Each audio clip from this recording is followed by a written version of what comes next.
Hey guys, welcome to Sun Lab. आज हम शुरू करेंगे ट्रिगोनोमेट्री। ट्रिगोनोमेट्री बहुत ही एक ज़रूरी चैप्टर है, क्योंकि आगे जाके जो तुम फिजिक्स या फिर मैथ्स जैसे सब्जेक्ट्स को लेके पढ़ना चाहते हो, वो उनके लिए कैलकुलस एक लैंग्वेज है। जैसे कंप्यूटर्स में बाइनरी लैंग्वेज होता है, हर किसी का एक अलग लैंग्वेज होता है, वैसे ही इन जैसे सब्जेक्ट्स में लैंग्वेज होता है कैलकुलस। और कैलकुलस में ट्रिगोनोमेट्री के बगैर हम कुछ कर नहीं सकते। हाँ, ट्रिगोनोमेट्री के बगैर कैलकुलस में हम एक भी कदम आगे नहीं बढ़ सकते। तो आज हम वही ट्रिगोनोमेट्री सीखने वाले हैं एल्जेब्रिक प्रोसेस से। तुम x प्लस एक्स कर सकते हो। x प्लस एक्स क्या होता है? 2x। ये तो तुम जानते ही हो, अब जानते ही हो। और जो वो फॉर्मूलाज है वो भी तुम जानते हो। और अगर नहीं भी जानते हो तो भी कोई बात नहीं, हम फिर से सीख लेंगे, फिर से रिवीजन हो जाएगा हमारा। और ये ट्रिगोनोमेट्री सीखते सीखते वो भी सीख जाएंगे। अलजेब्रा में जो जो फॉर्मूलाज आता है ना, वो सारे वही फॉर्मूलाज, वही रिलेशंस, वो सारे आते हैं ट्रिगोनोमेट्री में।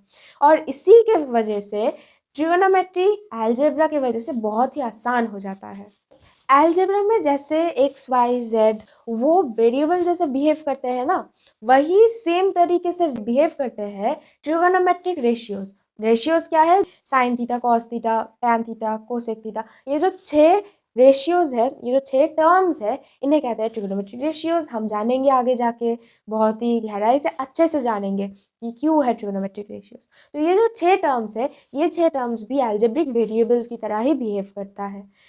और इसी के वजह से ट्रिगोनोमेट्री बहुत ही आसान हो जाता है। और ट्रिगोनोमेट्री का 2 अप्रोच होता है, एक अलजेब्रिक और एक जियोमेट्रिक।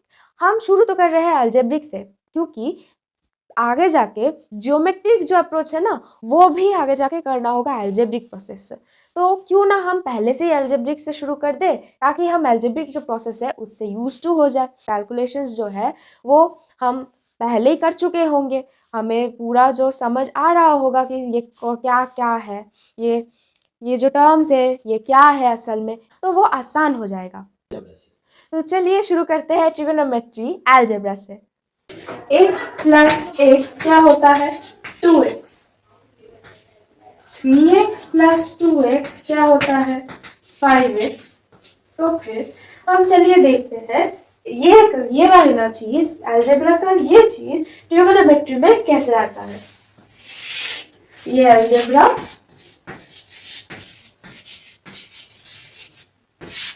और ये trigonometry.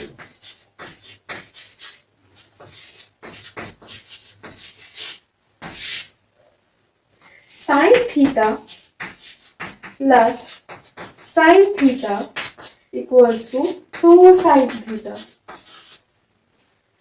3 sine theta C cos theta plus 2 cos theta equals to 5 cos theta.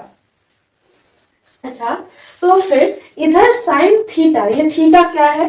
Theta है एक ग्रीक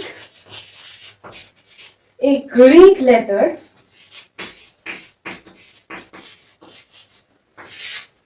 थीटा है एक ग्रीक लेटर। थीटा ही मेनली ट्रिगोनोमेट्री में इस्तेमाल होता है, पर यहाँ पे कुछ और भी होता है, जैसे अल्फा, बीटा, गामा। ये कुछ हम जान के रखते हैं, पर ये ज्यादा से ज्यादा ये थीटा ही इस्तेमाल होता है ट्रिगोनोमेट्री में। अच्छा, तो ये x प्लस एक्स का तो हुआ, ये एडिशन का तो हुआ, समझ में आया। तो अगर मल्टीप्लिकेशन या फिर सब्ट्रैक्शन हुआ तो चलिए देखते हैं सब्ट्रैक्शन में क्या होता है। सब्ट्रैक्शन में ये वाला ही एग्जांपल ले लेते हैं, 3x माइनस 2x। हम अलजेब्रा में क्या लिखते थे? अलजेब्रा में हम लिखते थे x। वैसे ही 3 tan थीटा अगर हम ले माइनस 2 tan थीटा, तो हमको क्या मिलेगा? tan theta. हम मान लो हमने लिया 3x माइनस 2y। ये क्या होता था अलजेब्रा में? ये क्या होता था? ये हो जाता था, क्योंकि ये दोनों अलग हैं, ये दो x प्लस एक्स वाई, ये दोनों अलग टर्म्स है, अलग वेरिएबल्स है। दैट्स वाई अलजेब्रा में क्या होता था? अलजेब्रा में 3x माइनस 2y, ये एज इट इज रह जाता था, राइट, ये एज इट इज रह जाता था। तो फिर हम यहाँ पे भी अगर बोले कि tan theta minus 2 cos theta मान लो हमने लिया, तो ये भी दोनों अलग टर्म्स है, ये दोनों अलग टर्म्स होने की वजह से ये भी एज इट इज रह जाएगा, ये भी एज इट इज रह जाएगा। अब चलिए देखते हैं मल्टीप्लीकेशन हुआ तो क्या होगा। मल्टीप्लीकेशन में एक एग्जांपल लेते हैं, x into X square cos square cos x into cos x cos square theta y into z y z, वैसे ही sine theta into cos theta sine theta. अच्छा, तो ये तो गया अलजेब्रा से ट्रिग्नोमेट्री का कंपैरिजन। अच्छा, अब अगर देखिए ट्रिग्नोमेट्री में कुछ ऐसे रेशियोज है, ये जो साइन थीटा कॉस थीटा ये असल में क्या है, ये ट्रिगोनोमेट्रिक रेशियोज है, ये ट्रिगोनोमेट्रिक रेशियोज है। रेशियोज कहाँ से आते हैं, रेशियोज आते हैं जियोमेट्री से।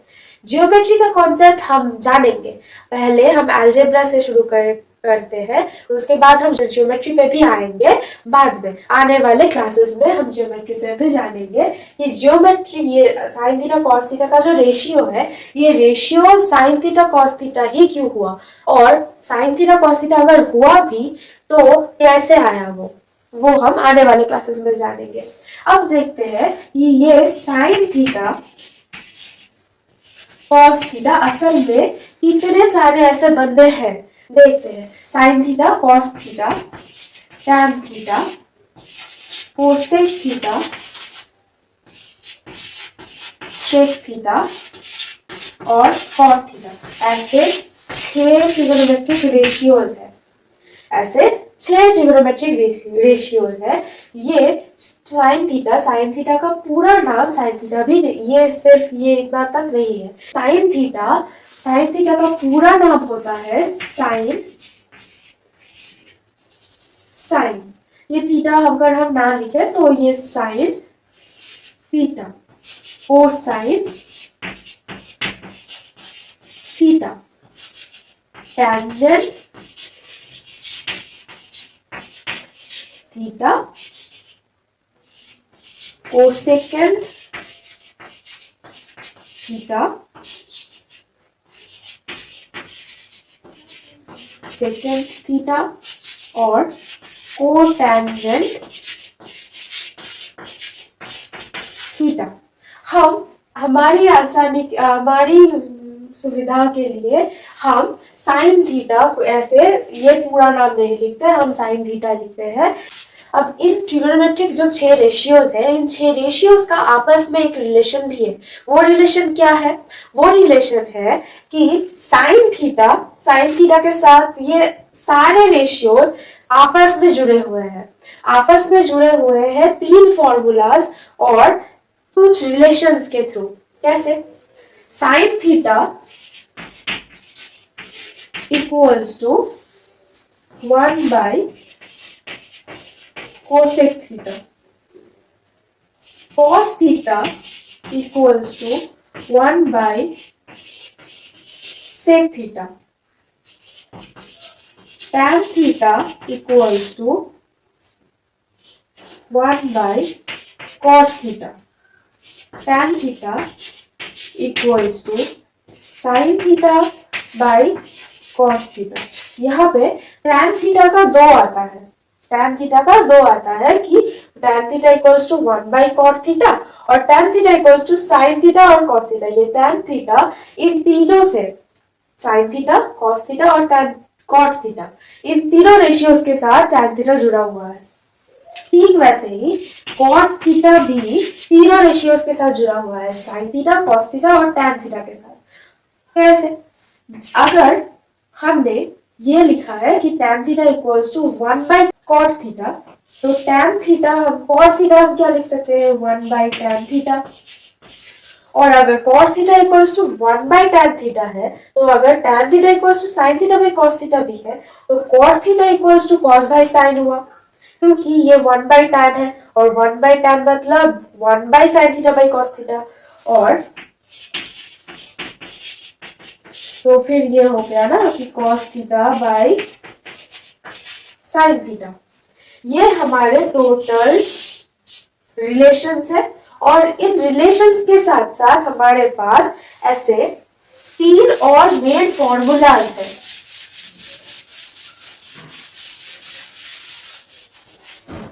तीन फॉर्मूलाज है, क्या क्या?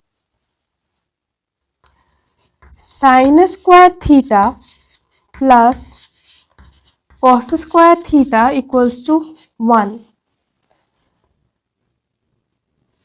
सेक square theta equals to 1 plus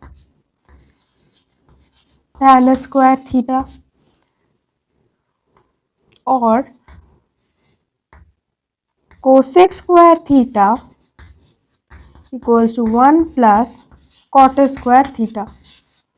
ये गए 3 फॉर्मूलाज। अब ये जो 3 फॉर्मूलाज और ये जो कुछ 6 रिलेशंस है, ये 6 रिलेशंस और ये 3 फॉर्मूलाज आप कैसे याद करेंगे? आप क्या रट्टा मारते रहेंगे? नहीं ना। आप चलिए एक काम करते हैं, एक शॉर्टकट निकाल लेते हैं इसका रट्टा मारने का, ताकि ये एकदम याद भी हो जाए और दिमाग के ऊपर जो रट्टा मारने का प्रेशर है वो भी ना पड़े। तो ये आप पहले काम कीजिए, आप इसे एक कागज में लिख लीजिए। एक कागज में लिखने के बाद आप वो अपने हाथों से लिखिएगा। अपने हाथों से लिखने के बाद वो दीवार पे चिपका दीजिए, जहाँ पे आप पढ़ते हैं ना, जहाँ पे आप पढ़ने बैठते हैं उधर कहीं पे सामने, ताकि आपका नज़र उधर पड़े। तो आप ऐसे एक जगह ढूंढ के वहाँ पे चिपका दीजिए। इससे क्या होगा, इससे आपके जो ये रोज देखते देखते ना, रोज ये अगर आप देखेंगे कि ये cot theta equals to cos by sine, tan theta equals to sine by cos, ये रोज देखते देखते आपको ऐसा लगेगा कि ये कुछ नया नहीं है, ये तो अपना ही है, ये अपने बंदे ही है, हमें पता है। ऐसा क्यों होता है? ऐसा इसलिए ही होता है क्योंकि जब आप मान लीजिए स्कूल में आपके बहुत सारे दोस्त हैं, है ना, दोस्तों का नाम क्या आप हमेशा डायरी में ऐसे पॉकेट में रख के घूमते हैं? ना ही ऐसा करते हैं कि उसका तस्वीर बनाते हैं, तस्वीर बना के आप ये याद रखते हैं कि इस तस्वीर के नीचे इसका नाम लिख देती हूँ तो याद रखने में आसानी होगी, रट्टा मार लेंगे ना। आप ऐसा तो नहीं करते। वो क्या करते हैं आप कि रोज वही नाम सुनते सुनते सुनते सुनते आपका, और बोलते बोलते भी आपका जो मसल मेमोरी है ना, वो नाम आपकी मसल मेमोरी में घुस जाता है। आपको ऐसा लगता है कि ये नाम मुझे पता है, ये नाम का बंदी वो है या फिर बंदा वो है ना। तो आप इसके साथ भी वही अप्लाई कीजिए। ये जो टर्म्स है, ये टर्म्स तो नया है ना, इसे भी वैसे ही ट्रीट कीजिए कि जैसे ये आपके दोस्तों के नाम हो। तो आप इन्हें अलग से तो याद करेंगे नहीं, अगर आपने ऐसा ट्रीट करना शुरू कर दिया तो कैसे याद करेंगे? दीवार पे चिपका के। ये जो फॉर्मूलाज और रिलेशंस है, इससे आपको सम्स जो है, सम्स को वार्म अप तो करना ही होगा, या फिर एनसीईआरटी में जो एग्जाम्पल्स एक्सरसाइज है वो तो करना ही होगा। ये सारे जो फॉर्मूलाज रिलेशंस है, ये पहले तो आप दीवार पे चिपका दीजिए और जितने भी प्रॉब्लम सम्स है उन्हें प्रैक्टिस कीजिए, ताकि ये जो सारे फॉर्मूलाज रिलेशंस है ना, वो एकदम आपके चुटकियों में याद हो जाए। तो चलो एक बार देख लेते हैं क्या गजब का इंटरलिंकिंग है अलजेब्रा से ट्रिगोनोमेट्री का। क्या गजब का ट्रांसफॉर्मेशन हुआ है इधर। जैसे अलजेब्रा में हम करते थे x plus x equals to 2x, वैसे ही ट्रिगोनोमेट्री में कैसे वही चीज़ होता है। और जैसे a plus B whole square का फॉर्मूला अलजेब्रा में हम करते थे, वही सेम चीज़ ट्रिगोनोमेट्री में कैसे हम करेंगे, वही चलता है, वही सेम है, बस a प्लस बी की जगह साइन प्लस कॉस है, वो ट्रिगोनोमेट्रिक रेशियोज आ गया। तो चलो एक बार देख लो। और हम आज 6 ट्रिगोनोमेट्रिक रेशियो से रूबरू हुए हैं और उन 6 ट्रिग्नोमेट्रिक रेशियोज से हमें मिला है 8 रिलेशंस और 3 फॉर्मूलाज। वो 3 मैं तो कहूँगी कि ये जो सारे फॉर्मूलाज रिलेशंस वगैरह है, ये तुम एक बार अपने हाथों से लिख के दीवार पे चिपका दो तो अपने आप याद आ जाएगा। एग्जाम्पल्स एक्सरसाइज है वो तो करना ही होगा, क्यों?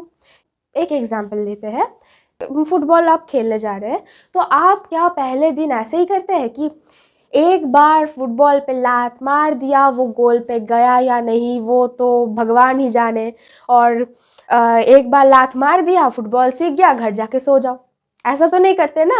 आप पहले उसे फुटबॉल को बार बार बार बार प्रैक्टिस करते हैं। फुटबॉल को भी छूने से पहले आप खुद एक प्रैक्टिस करते हैं, दौड़ते हैं, जॉगिंग करते हैं, वार्म अप करते हैं, एक्सरसाइज करते हैं, फुटबॉल के साथ प्रैक्टिस करते हैं, फुटबॉल को अपना पूरा बैलेंस में लाते हैं ताकि फुटबॉल आपका बात सुने, आप फुटबॉल का नहीं। तो ऐसा करते हैं ना, तब जाकर आपको फुटबॉल खेलना से शुरुआत होता है। तो चलिए ज़्यादा ज्ञान ना बांटते हुए आज के लिए इतना ही। बाय गाइस, नेक्स्ट क्लास में मिलेंगे फिर।